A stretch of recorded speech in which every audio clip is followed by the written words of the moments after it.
Ja bych povedal asi tak, ja mám odboxovaných 430 zápasov, áno, 65 som z toho ako prehral. Áno.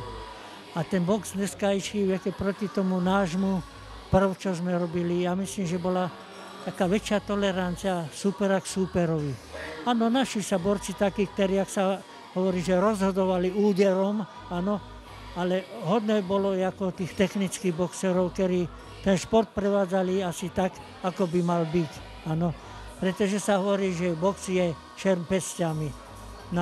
Dneska v takom tom pokročilejšom dobu, kde myslím aj tie medziľudské vzťahy sú troška také narušenejšie, viete, že každý sa snaží asi tým tvrdým úderom rozhodnúť ten zápas. Viete čo, najprv som sa jej obával, pretože som si myslel, že ja budem musieť nejako nastúpiť do ringu a zúčastniť sa tejto akcie.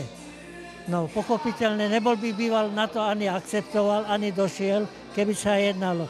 No keď sa jednalo, že medzi mládež, ktorá je viac menej mojou srdcovou záležitosťou, tak som na to akceptoval a neviem, jestli si to ako chlapci príjmu do srdiečka, pretože kto chce byť veľký, musí aj veľa obetovať.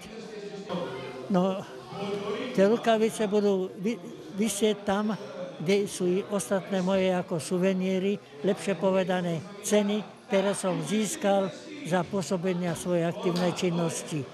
A budú mi pripomínať aj takú dobrú vec, i keď z jednej strany sa mi to tak nejak nepáčilo, pretože sám som zažil nejaké trénovanie po polnoci, áno, a tak sa trošička mi štepiť aj do dušičiek týchto detičiek, keď som videl, že kere náhodou v noci boxoval, viete, taká tá ospalosť. A naposledy mi to potvrdil aj sám Tomáš Kyt, áno, že je unavený, ústatý, pretože sám to musel absolvovať, jak sa hovorí stále. Ale to isté sa týka aj tých detičiek, ktoré to robili, ja neviem, po 12. alebo po 1 hodine.